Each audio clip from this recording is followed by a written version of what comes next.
Good news for the Texans today at practice. Some really, really good news, but also some reality. We'll also hear from one of the members of the offensive line, what he had to say. DeMeco Ryans and CJ Stroud speak. It's on to Indianapolis. 2 games in about 8 days. Let's go live inside the locker room. You know what it is. Let's get it. Hey, locker room. Yeah, we in the locker room. Texas talk. Yeah, you know what we about to do. Localize every angle's what we really do. We the source, we the pulse of the city too. Landlocked, got the game in the headlock. Localize every time, can't stop, won't stop. Yeah, we top 2 and we not 2. Let's start with some good news with the Houston Texans. It is a locker room, number one source for Texans digital content. I'm Landry Locker, always on the scene, always live at 10:30 and in the morning on SNL with Cody Stutes. Got some alarming stats tomorrow that I'm going to throw out there for the Texans and the people. It might give you a little bit of a sense of reality of what the Texans are up against. But right now at BetUS, if you want to get in on this, 6-point favorite right now the Texans are. And with the news that they got today, you got to feel a little bit better about that than you did before. But you can go to BetUS, promo code YouTube150. You'll get 150% bonus up to $2,000, 125% after that. So get in the game, inside the game, if you so choose. Going to be interesting betting props against the Colts without Nico Collins. The Texans are going to be without him, and that's got to be a little bit scary when you look at the success that he's had as a member of the Texans against the Colts. He said, Siraj says 10:30. It's not. Actually, daughter has the first fever ever, so I was a little bit late. She's being really sweet, though, and she's already feeling good, but she's in there watching Sesame Street. She was out. She normally takes a nap after practice, and she was sleeping a little bit, but she's got her first fever, so that's why I was 2 minutes late. But y'all know it's the night thing. I'll get the neon light on too. I was rushing in this mug. There we go. Mood is set. We are here. We are officially official. She's good. She's already getting better. It's kind of funny. She was really, really sweet. For sure. Appreciate everyone for coming through. Let's start out with the update from practice. The good news with the Texans, and this is the night stream. Be sure to spread the word. This is more of just a loose layout of what the Texans got going. The morning with Stutes on SNL, a little bit different vibe, but we got it covered. We're always on the scene. So there was some good news at practice today. Starting with the news we got in the morning that Devin White was going to be a member of the Texans. We got the full breakdown from Brooks Kamina. You can go check out that video if you would like. It's out. He covered him at LSU and he covered him with the Texans. I thought the interesting thing about Devin White was that he actually was getting all the first team reps in Philadelphia during camp. It was kind of a surprise that he wasn't starting. Not necessarily a bad decision, but I think they just kind of had like a mutual parting of ways because he wasn't going to be able to start. Now, does that mean he's going to be able to start here? No. I mean, if the linebackers are healthy, probably not. You would assume not. And when we hear DeMeco Ryans talk about him, it's not like an overall ringing endorsement. He's got to come in here and prove himself and see what they're about. But you're talking about a 26-year-old guy who was a pivotal piece of a Super Bowl, who we've seen DeMeco Ryans with linebackers. He gets a lot out of them. He revived. I don't want to say revived, but Blake Cashman elevated his play. Azeez Al-Shire's playing at an elite level. And then you've seen Hanson and Hewitt and what they've been able to do. Here was what Devin White looked like out there. Just getting a little bit loose. We didn't really get to see a ton, but this was what Devin White looked like out there on the practice. For some people are acting like he looks sluggish. I mean, look what they're doing. They're just chilling right now. He's got the visor on.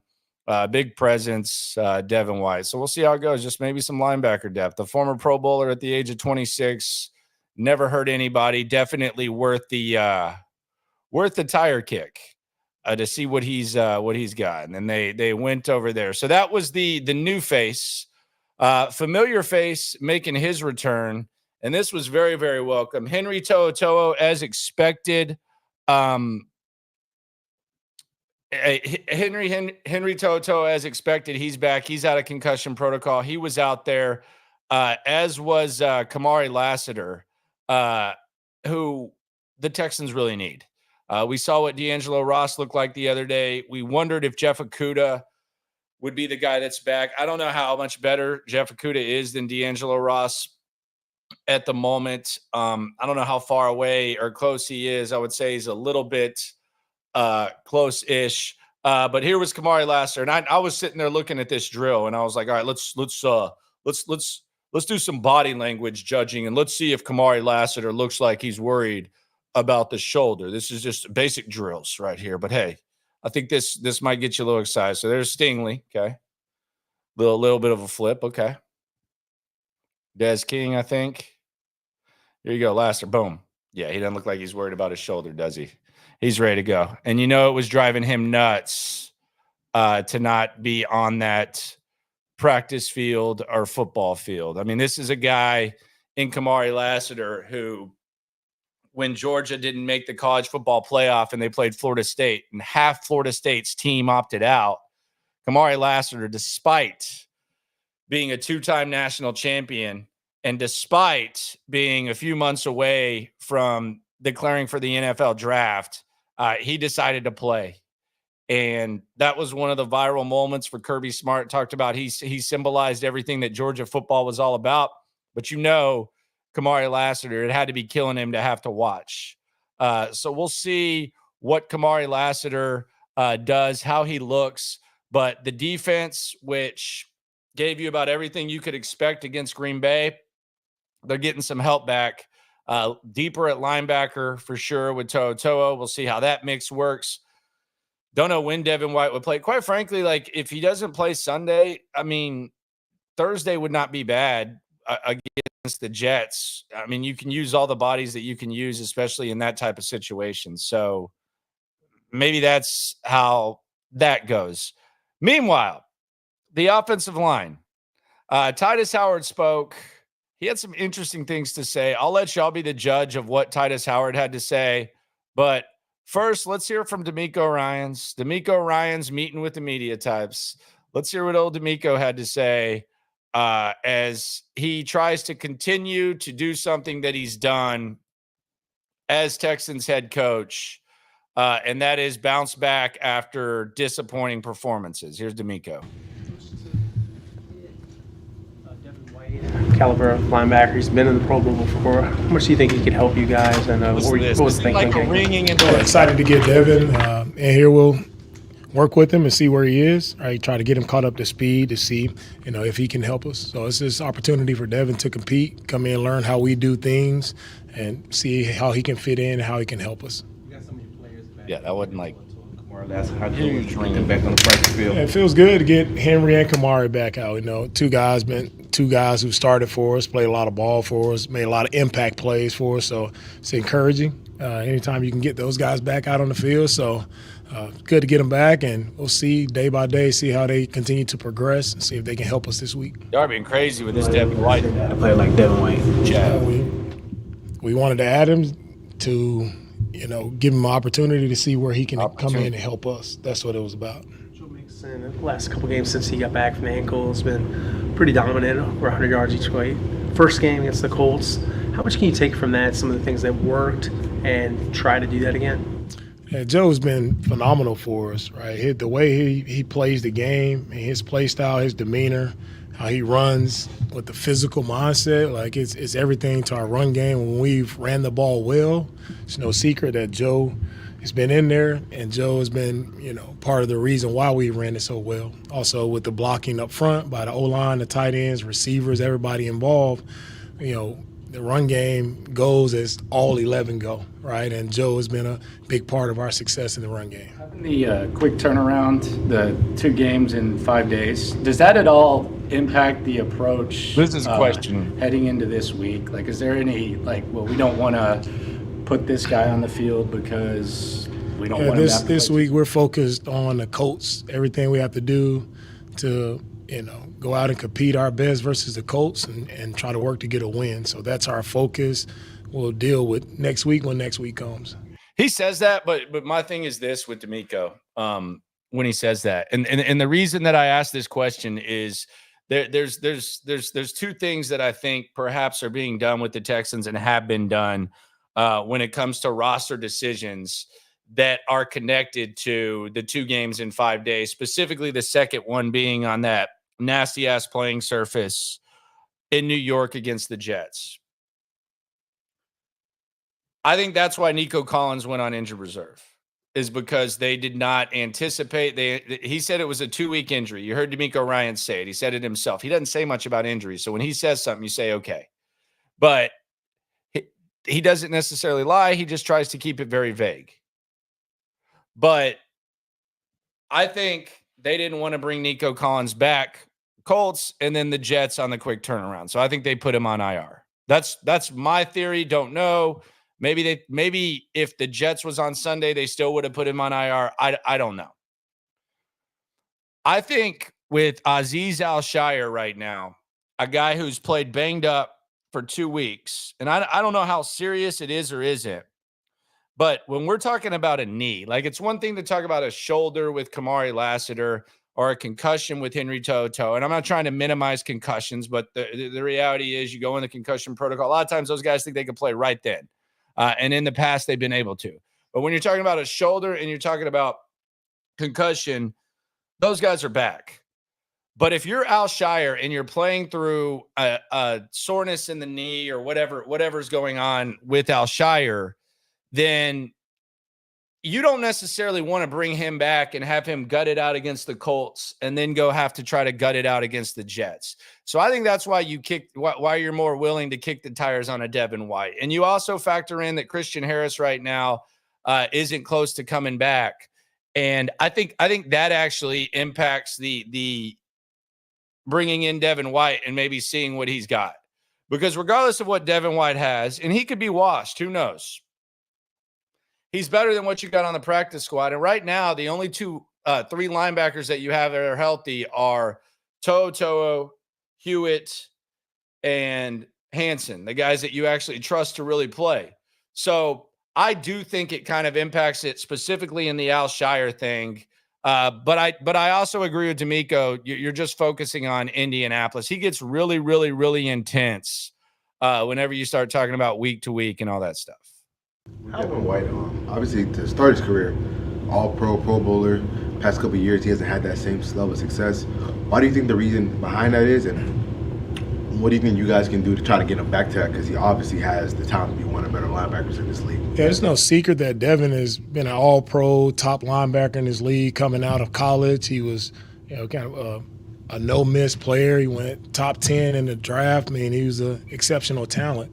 So what happened and why he's here, no one knows. Like, life happens to us all. You just have to keep punching, keep attacking each day with the right mindset. And opportunity for Devin is to come in here and compete, right? Again, nothing's promised. We don't know what the future holds. It's just one day at a time, compete every day, and we'll see where we end up. Obviously, CJ's had a lot of success in his time here, but what have you seen from him in the rare times where maybe he has faced more adversity or struggled a little bit, like how he bounced back from that?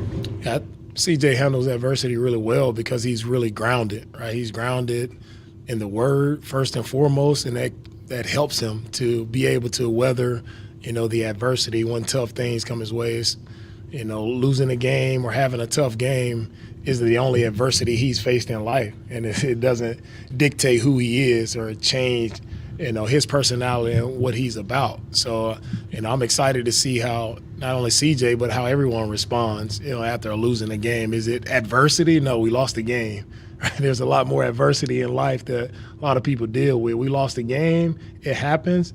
Like, let's move on. Let's see how we play this week. Was Some of the communication issues that y'all had in pass protection, going back and looking at it, how much of it was stuff that you feel like is correctable in a week, and how much versus things that you guys might have to do differently because of what's going on? Yeah, great question there. I mean, the communication can definitely pick up, and I think our issues have really shown up on the road when it's loud and, you know, it's tough to communicate. That's where some of the issues come out. But I think all of it is fixable, and that's the encouraging part about it. All of it is fixable. And our guys have picked up these stunts and different things that we've seen. Our guys have picked it up before. So I'm encouraged, right, to see how our guys respond this week. You know, we'll see similar things, right? Whenever one team does something on tape, you know, you have to get ready and prepare for the next week because teams will see, like, have you put the fire out? So it's a great opportunity to see us go put the fire out this week. It's a tough challenge versus this defensive line. They do a great job of executing their stunts really well. So we know, you know, we'll have our hands full again this week. I know you guys pumping noise at practice. How much has that helped to try to prepare yourself for the road games when you do have some of those communication challenges that could arise? How much does the noise that you guys sometimes pump at practice kind of help prepare you guys for those instances? At practices, we try to make it as difficult as possible with the noise, with blasting the music or crowd noise sounds, but you can never simulate exactly what it's like on the road, especially, in environments where the fans are really prideful and affecting the game. So in two places we play, they were pretty loud. There in Minnesota, had a great fan base, affected the game, and also in Green Bay. So it's difficult. Any team, it's difficult on the road. Everybody knows that, and you have to still find a way to adjust and be able to communicate and make the plays, get the calls. Everybody has to just lock in a little bit more. You have to strain a little bit harder mentally to lock in and get the communication done. When you're talking about the communication issues with the offensive line, is it understanding where people are coming from when they're giving you these various looks, or is it what assignment it belongs to which person in that scenario? Yeah, I think we throw the word communication out loosely. It's a lot of just, at the end of the day, just get the job done. Like, at the end of the day, it's going to come down to physically, like, getting the job done. We know where we got to be. We know who we're on. It's just a matter of doing it with urgency and finishing the proper way.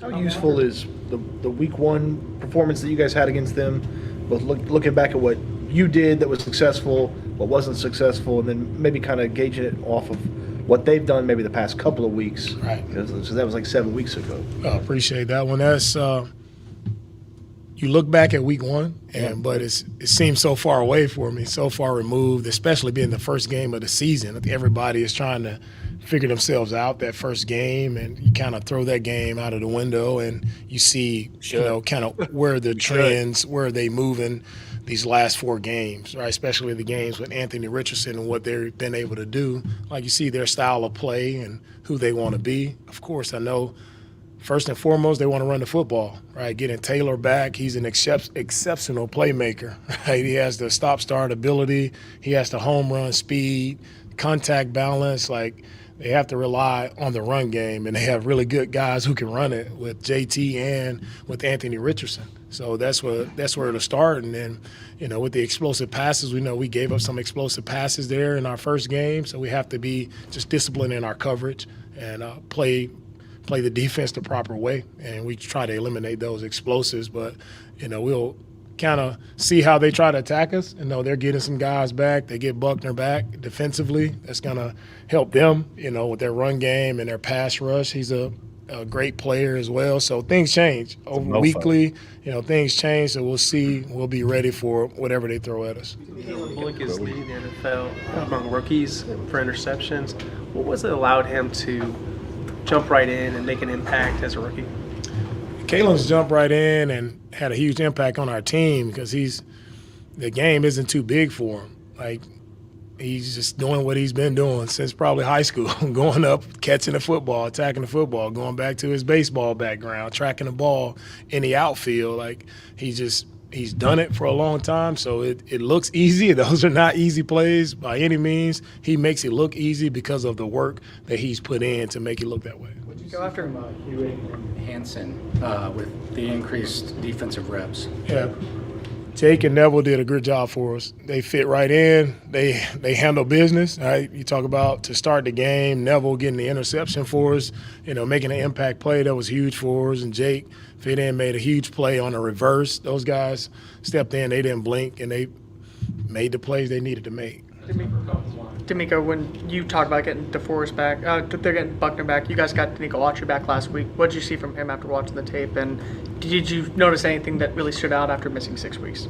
Yeah, Autry, just like anyone else, when you miss that much time, it takes time to get yourself back into playing football and being the impact player that you were. But saw some good things from him in the week of practice and in the games. He's trending definitely in the right direction. So I'm pleased with where he's headed. I know he'll be able to make a huge impact for us, just continue to get more reps and get his feet underneath him. Coach, I know that you have a lot on your plate, but when you look at the offense and look at the offensive line, how much of your playing days and when you're watching the film and what you see from when you played as a linebacker helps them to be able to recognize some of the things?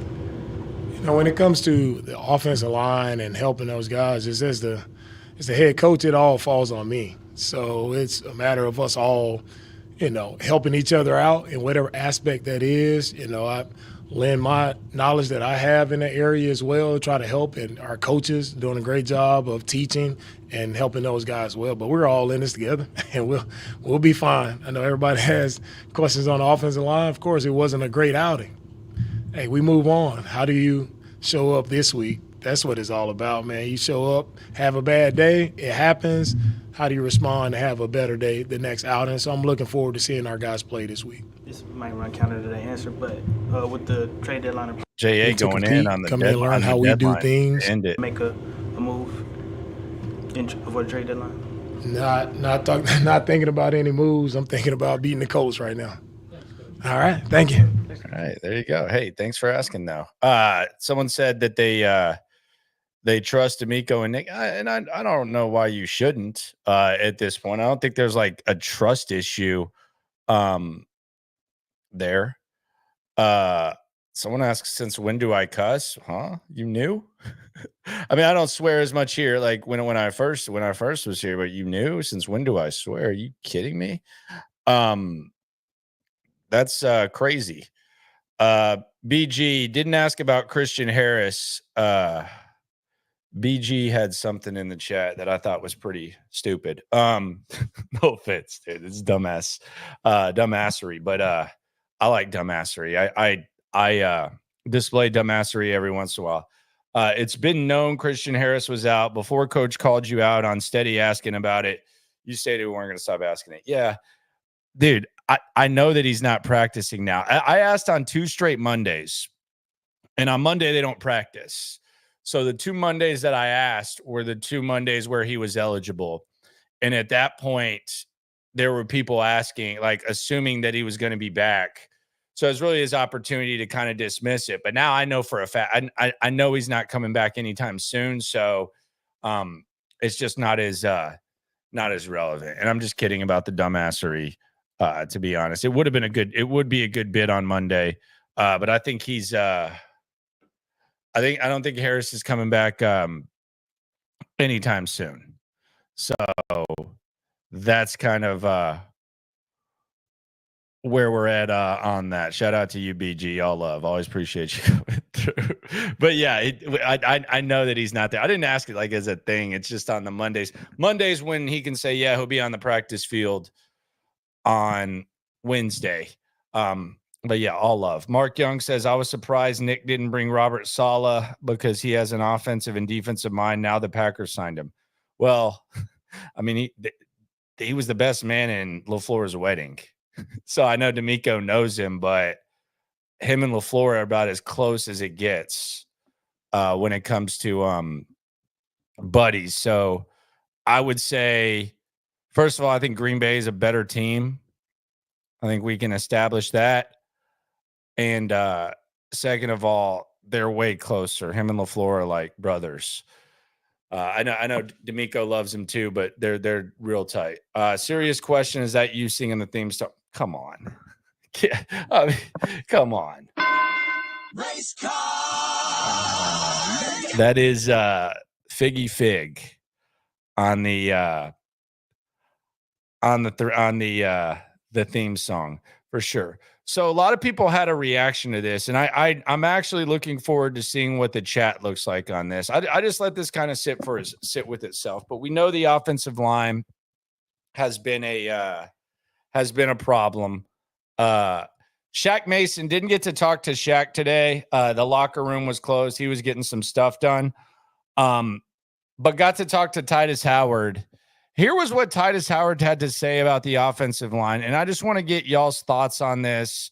What do you think about what old Titus had to say about the O-line struggles? Here's a couple minutes with the Texans starting right tackle. All the stuff they did, man, we've seen it before.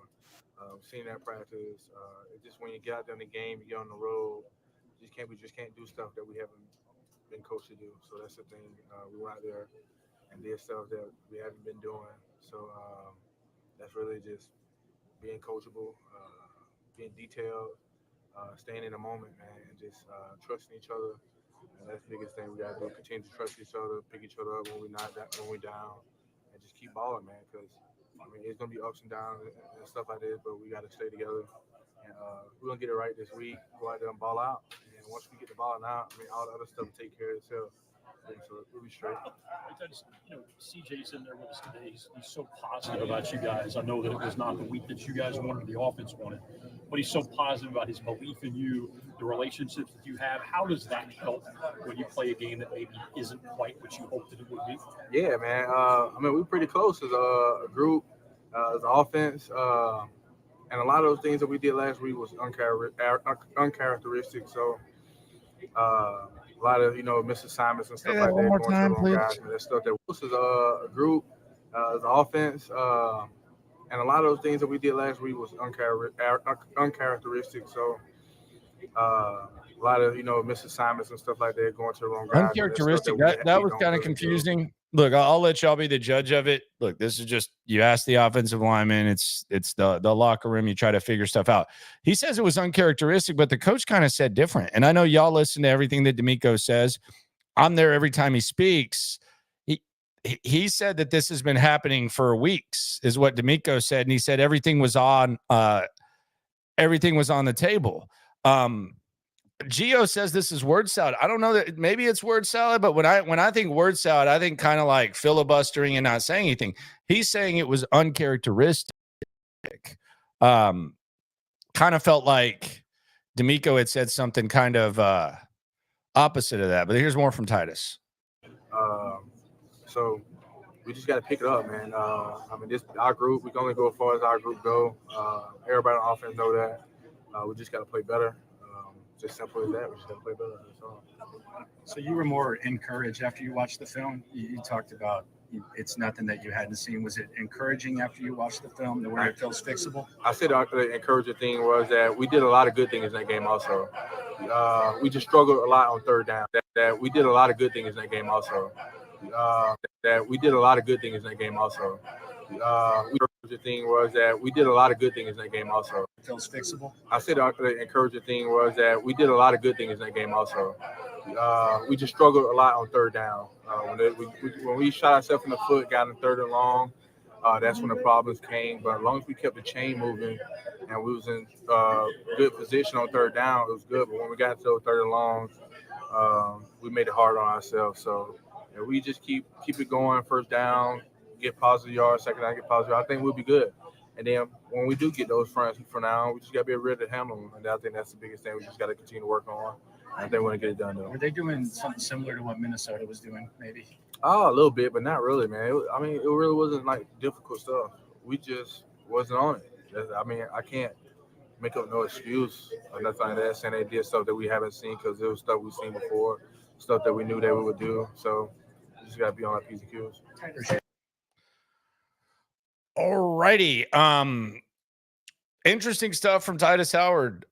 Seems confident that they're going to get the job done and seems to think that they did some good things. We got some jokes. Landry, I think Titus is the one who found your weed yesterday. Okay.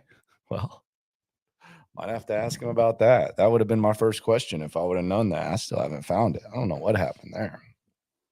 probably going to like turn up in like a who knows what situation.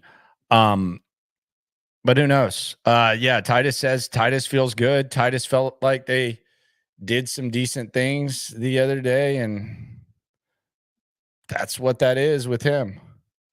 I don't know if y'all agree, disagree, whatever. I think most people would disagree. I thought the coach kind of disagreed, but the last time that Titus was confident, I'll give him this. He said he said they were going to ball out against Buffalo, and they did that. So we'll see how they respond here and handle their business. So there's that. Joe Mixon. He was at the Rockets game today. Rockets probably could have used Joe Mixon. To be honest with you, here was Joe Mixon. Let's just look at this. Look at this confidence. Look at this badass right here. Just look at this. He's almost offended that they asked him to shoot the first shot. Look at this. Look at this dude. What's up, crowd? How you doing? I'm Joe Main Man Mixon. All right, I'll take a picture with the mascot. Thanks for the jersey. I'm gonna throw this away when I leave. All right, cool. All right, take this, please. Oh, okay. What? I got to take a shot? All right, get this jersey out of here. All right, here we go. All right, cool. Boom. Drano. Just no problem. God, that dude's bringing it with the confidence. Shout out to Joe Mixon. Shout out to BetUS as well. YouTube 150 is the promo code. Right now on the props, they got the touchdown props up with the Texans. The Joe Mixon touchdown props. If you think Joe Mixon's going to score 2 touchdowns or more, you can get 3-1 odds on that. If you think Stefon Diggs is going to score a touchdown, you can get 1.2 to 1 on that. Tank Dell. Can he fill the void left by Nico Collins? You get 1.5 to 1 on that. So $10 will win you 15, and then Dalton Schultz plus 270. We'll see if he can get done, get something going as well. Use the promo code YouTube 150 to get 150% bonus on your first deposit up to $2,000. 125% after that. Let's hear from CJ Stroud. CJ Stroud was at the podium. CJ Stroud seems pretty confident. Here was what CJ Stroud had to say. From the first game against the Colts, what do you think are some things that you can take from that one that can help you be successful again against them? Yeah, definitely. You rewatch the tape over and just see the things that you left on the field. Also, the things you can clean up. So, they're a new team. They're playing really well. Came off a really hard-fought win against Miami. So, we got to be on our A game and be able to handle business. You obviously knew that Joe Mixon was a great player before he came here, but has being with him every day and playing with him like increased your, impressiveness with him, or how what you thought of him? I mean, I've been watching Joe for a long time. I think I was in middle school or high school. He was at Oklahoma, and he was a really good player there. So, I've always known him to be a really good player. Played against him last year. He was really good. So, now I'm just glad he's on my team, and been able to, really open up a lot of things for our offense, and I think we can continue to use him in a lot of different ways, and he's going to even make me better. So I'm just really blessed to have him on the team. When things go as poorly as they did in the passing game in Green Bay, what opportunities does that present you as a quarterback and as the offense to learn this week that you wouldn't have without it going so bad? Yeah, I think it's a check of life. Not everything goes your way, and it's all about how you respond. So for me, I just watch the film, be critical on myself, and just get better from there. And be critical on the offense, and got to be pushing guys. And it's not the camera; it's me moving around too much. This is the same camera Asman and Kavanaugh use with Jets. I move around too much. I got too much lighting. It's ADD, bro. It's ADD. Holding guys accountable. But at the same time, the sun comes up the next day, and you got to realize that you learn from your mistakes, you move on, and you just continue to grow in grace. So. That's what we're gonna do, and we're gonna hold our heads high, even though we know like that wasn't good enough, but we know that we're a really good football team. We're gonna go put that on film, whatever we got to. So yeah, I definitely understand, but I'm definitely not harping on the past and just trying to look to the future and just get better. The whole line is on Nick. I mean, if you think it's a personnel problem, the whole thing's on Nick. he's invested in it every way you can possibly invest. That point about you watch you go back the tape and you watch the snaps that you were pressured heavy on. What kind of things can you pick up that you can learn from the plays specifically where there's just kind of quick pressure in your face? Honestly, I mean, I would say, just for me, just getting the ball out on time, being able, to try to stay comfortable after getting hit, and, really just, trying to make everybody around me better. I got the utmost respect and, a trust in my O-line. One outing doesn't make you a definition. You know what I mean? There's plenty of games that you can go look at the film and they did an amazing job. So I don't believe in the banter and all this. I don't even see it. I'm not really on social media, but I hear about it, and I just just like you guys beat them down, I want y'all to praise them as well. So just wonder who's even beating them down in that room. I was looking around. When they deserve it for sure. The O-line, yeah. I mean, that's sometimes I think the thing that bothers me now about and the thing that bothers me in life, my number one pet peeve is generalizations. I think generalizations are really weird. I think they're unnecessary. I think that life would be better if you just didn't really generalize or you minimized generalizations. But I think a lot of times some players, not all, that would be funny if I generalized right after that. But I think some kind of lump in fans and social media with media, because I'm looking around that room. Outside of maybe myself, Stutes, I don't hear a lot of criticism of the offensive line. So he's saying he hears about it and he's talking about it. I'm not hearing it as much.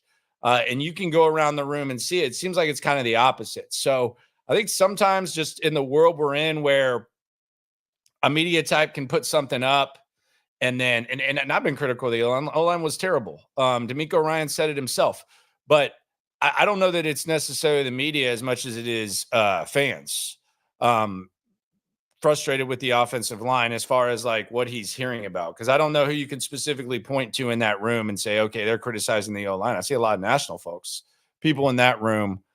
I don't necessarily see. Here was Frank Z swarming the super. Space City baller lives in River Oaks and his parents are still married. I don't know what that means. Maybe there's a little 8 Mile rap battle going, but I appreciate you for swarming the super chat regardless. You ain't never hate. Swarm. All right, here's more from CJ. Pat, this next week, I know that the protection is going to be great, and I can't wait for it, and, I want y'all to do the same thing y'all doing now and just, be more positive, but same time, it's the league we in, we're not feeling bad for ourselves. We grown men, we can take it, you know what I mean? And I know that they want to be better, and they will. To that point about holding guys accountable, what is your approach when you might have to do a little bit of straightening, whether it's with a unit, an individual player, and how comfortable are you in doing that when it's needed? Yeah. Payne and Pendergast aren't in the room though. And I mean, and good for them for destroying the O-line. I think they get destroyed on the radio, but no one in there. I mean, I know the personalities of my guys. It's been my second year with them, and I know, it's a little different than I'm used to. This is a older O-line, except for really Juice and Kenyon. So really, I mean, for me, the message is just being honest with them and, being heartfelt. I've been on teams before where I've had to, scream and yell, and and that's the way you can get to a player as well. But for this team, it's really just they understand. They done played a lot of meaningful ball before, and that's for King and Juice, and then for the rest of the older guys as well. They understand. We got to be better, but I don't believe in beating somebody down, because when I throw a pick, they uplift me. So I understand that we all want to be better, but it's a way to do that. Ever since the Chicago game, it looks like these teams have been mirroring, copycatting the same thing on the defense side of the ball when they're trying to throw stunts and throw different types of looks at you all. How can you and Juice maybe get on the same page to be able to pick those up quicker? Yeah, I mean, that's something that I feel like for me, that's a responsibility that I want to, help with is, helping Juice and, helping those guys up front.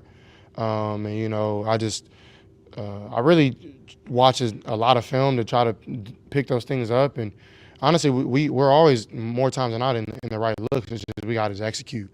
And that's the main thing is just execution. It really breeds confidence and it breeds.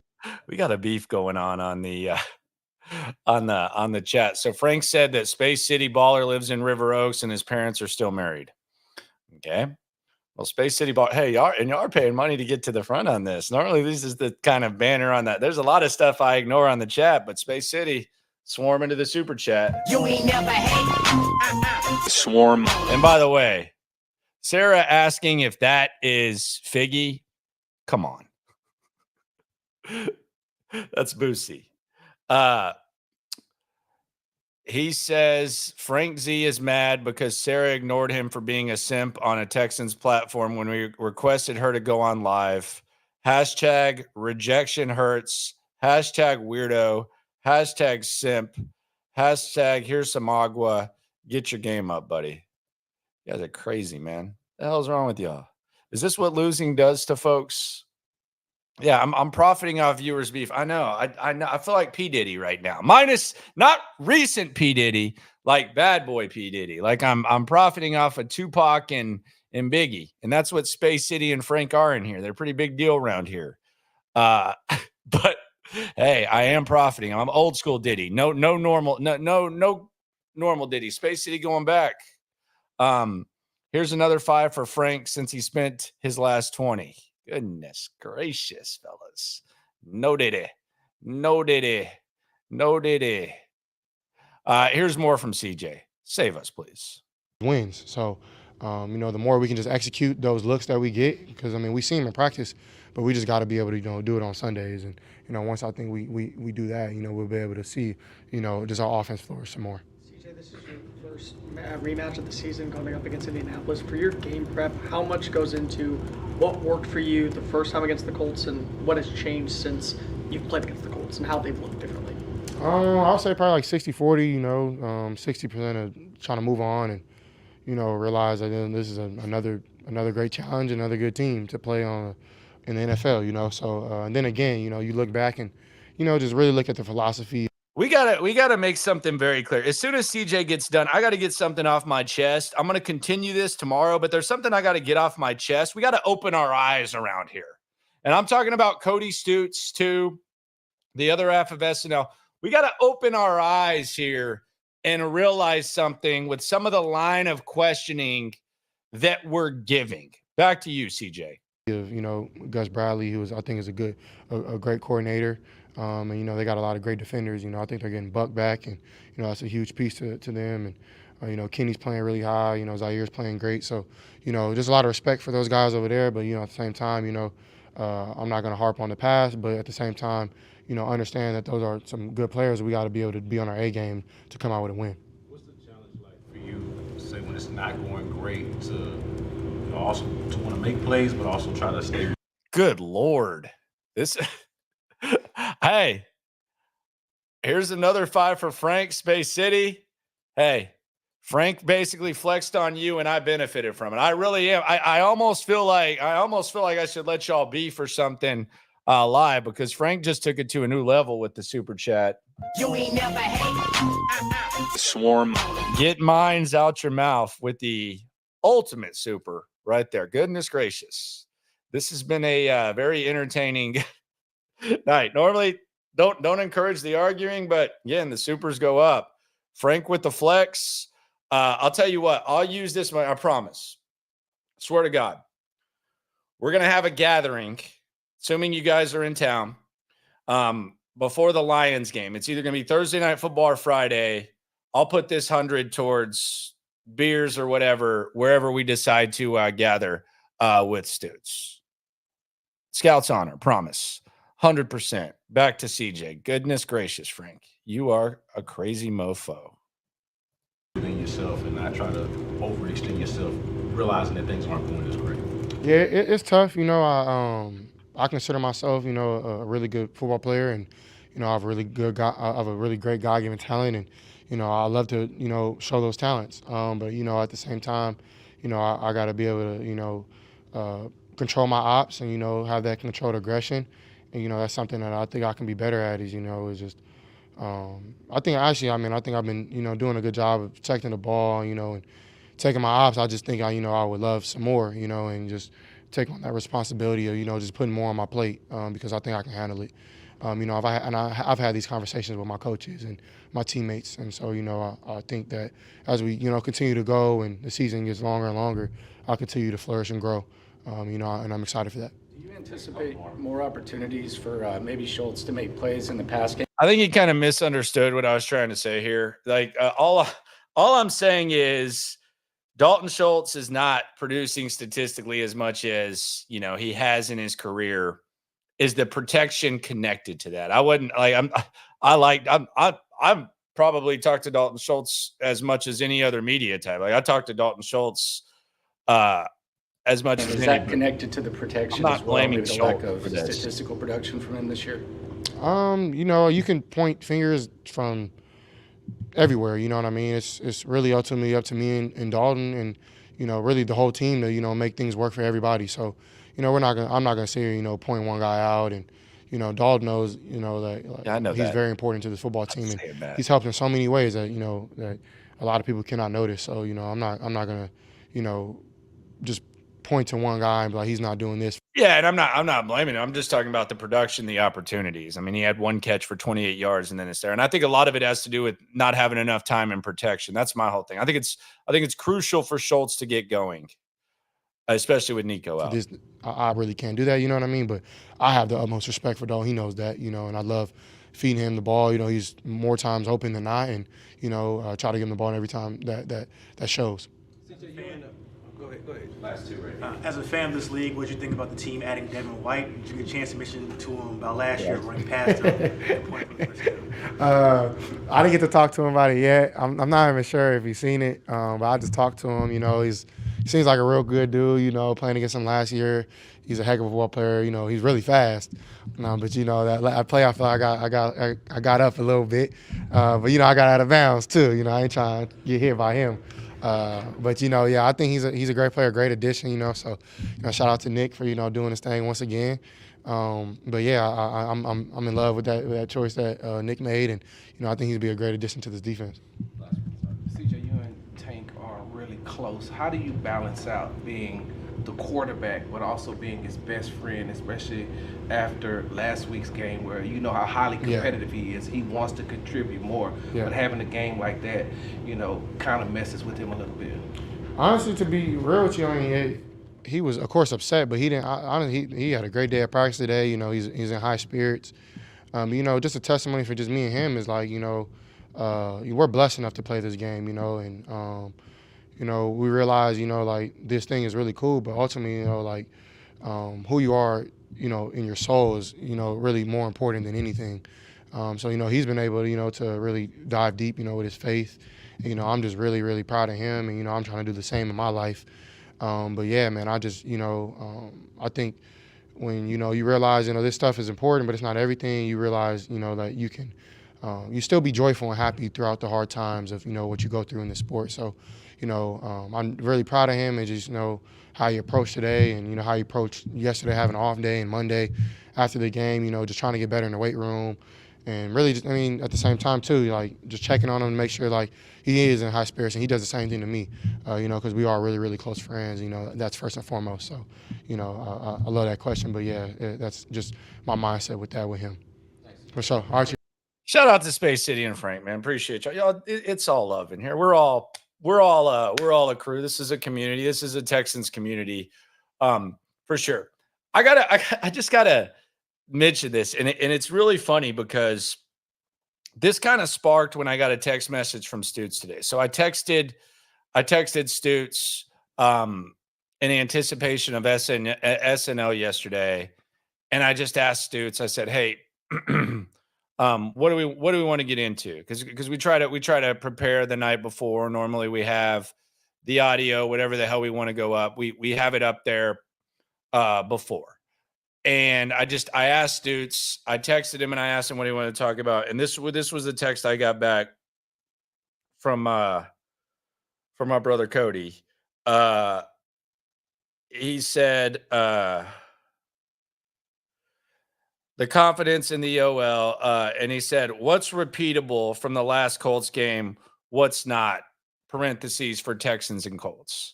And it's kind of the similar question that was asked of CJ Stroud about the Colts and what can you build on last time and What is your past experience with the Colts? What can you take against it? Dude, nothing. Absolutely nothing. It's not scripted. Shut your mouth, Pedro. It's just laid out, organized, and we go off the cuff. You saw what happened when that Devin White news broke. We went to Philadelphia and got you. There ain't nothing scripted about it. You got to be prepared, though. And you have the topics ready to go, and you go off the cuff. But let's quit even talking about the past matchups with the Indianapolis Colts. I keep hearing, well, they did this to the Colts last time. They did that. There's something very, very important being left out.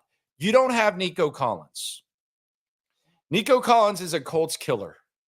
So all of this, well, they did this last time and they did that last time, it means nothing. Because the way the Colts are gonna defend the Texans is going to change. And the way that CJ Stroud is going to play for the first time ever against the Indianapolis Colts in this defense without Nico Collins is going to change. Could I interest you in some stats? These are Nico Collins stat lines in the 3 games against the Indianapolis Colts that he's played with CJ Stroud. Okay? September 17th, 2023. He had 7 catches on 9 targets for 146 yards and a touchdown. January 6th, 2024. 9 catches on 9 targets, 195 yards and a touchdown. The season opener this year, 6 catches on 8 targets, 117 yards, no touchdown. Nico Collins in his 3 games against the Indianapolis Colts.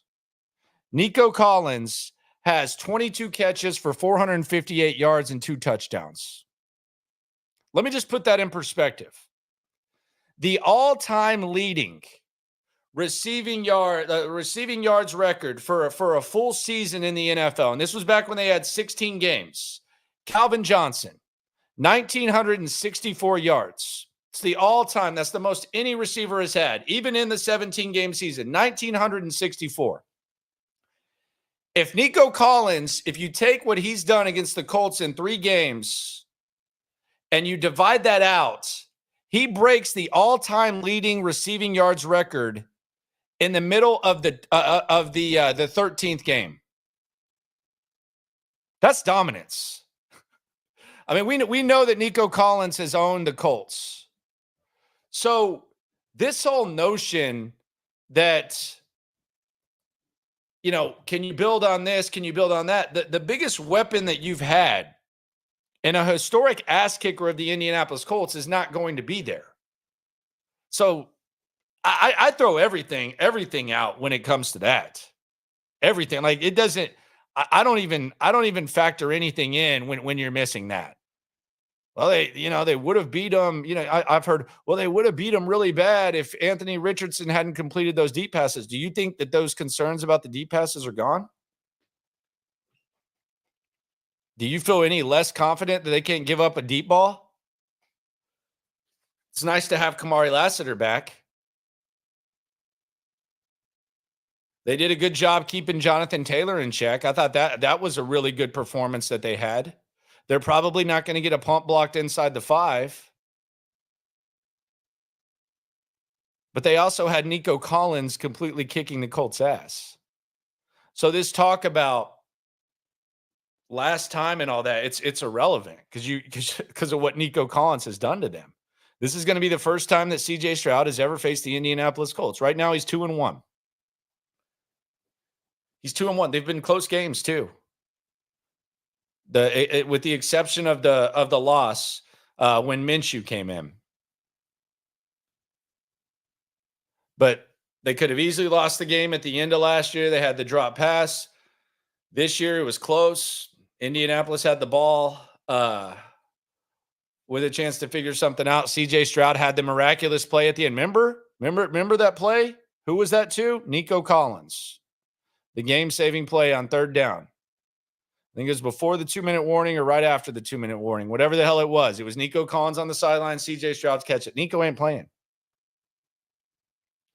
So, yeah, I think the Texans have what it takes to beat Indianapolis. But as far as trying to connect the first game, the most important, productive, impactful thing that has happened since CJ Stroud has been the quarterback of the Texans against the Indianapolis Colts is not going to be on the field. And that leads me to this question. This is the question I have about that problem. Have expectations for Tank Dell changed? Do you have confidence that Tank Dell can fill that void?